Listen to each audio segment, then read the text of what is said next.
ஓம் நம சிவாய. அன்பர்களுக்கு வணக்கம். இன்று நாம் திருமந்திரம் பாடல் 20, 21 காணவிருக்கின்றோம். வாருங்கள் காணலாம். கடவுள் வாழ்த்து பாடல் 20.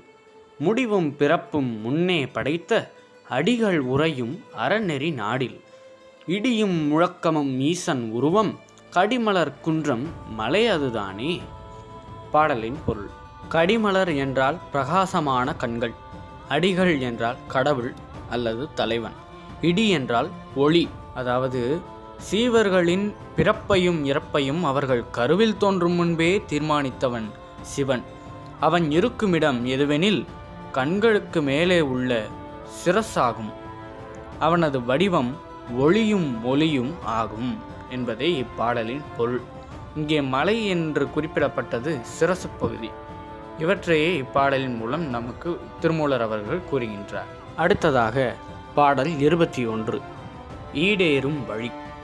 வானப்பெருங்கொண்டல் மாலயன் வானவர் ஊனப்பிறவி ஒழிக்கும் ஒருவனை காணக் களிறு கதறப் பிளந்த எம் கோணை புகழுமின் கூடலுமாமே.